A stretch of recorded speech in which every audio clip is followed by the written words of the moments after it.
Kids. नकली तोते की कहानी। एक बार की बात है, एक घने जंगल में विशाल बरगद का पेड़ था। उस पेड़ पर बहुत सारे तोते रहा करते थे। वे सभी हमेशा इधर उधर की बात करते रहते थे। उन्हीं में से एक मिट्ठू नाम का एक तोता भी था। वह बहुत कम बोलता था और शांत रहना पसंद करता था। सब उसकी इस आदत का मजाक उड़ाया करते थे, लेकिन वह कभी भी किसी की बात का बुरा नहीं मानता था। एक दिन दो तोते आपस में बात कर रहे थे। पहला तोता बोला, मुझे एक बार बहुत अच्छा आम मिला था। मैंने पूरे दिन उसे बड़े चाव से खाया। इस पर दूसरे तोते ने जवाब दिया, मुझे भी एक दिन आम का फल मिला था। मैंने भी बड़े चाव से उसे खाया था। वहीं मिट्ठू तोता चुपचाप बैठा था। तब तोतों के मुखिया ने उसे देखते हुए कहा, अरे, हम तोतों का तो काम ही होता है बात करना, तुम क्यों चुप रहते हो? मुखिया ने आगे कहा, तुम तो मुझे असली तोते लगते ही नहीं, तुम नकली तोते हो। इस पर सभी तोते उसे नकली तोता कहकर बुलाने लगे, लेकिन मिट्ठू तोता फिर भी चुप था। यह सब चलता रहा। फिर एक दिन रात में मुखिया की बीवी का हार चोरी हो गया। मुखिया की बीवी रोती हुई आई और उसने पूरी बात बताई।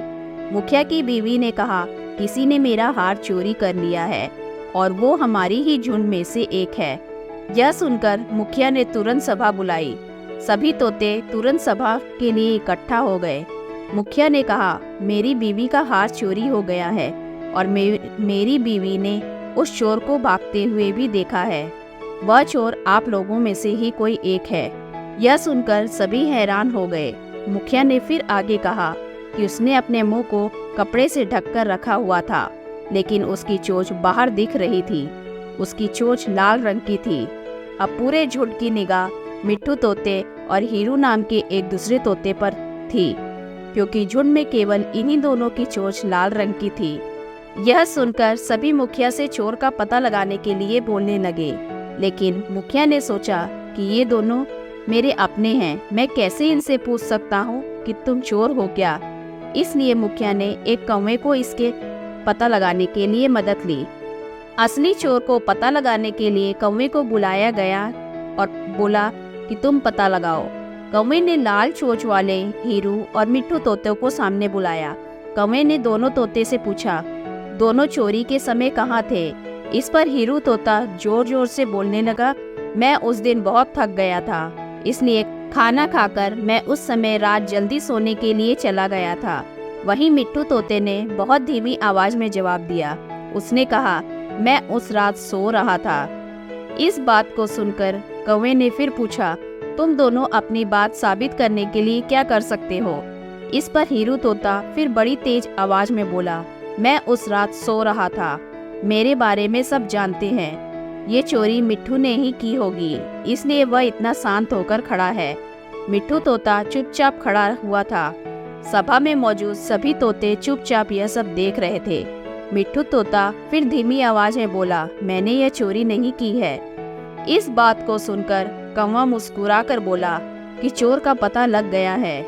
मुखिया के साथ साथ सब लोग हैरानी से कौवे को देखने लगे।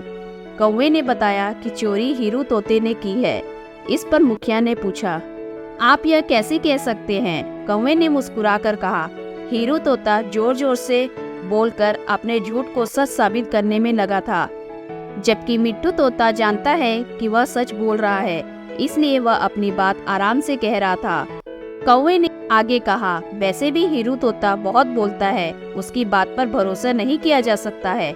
इसके बाद हीरू ने अपना जुर्म कबूल कर लिया और सभी से माफी मांगी।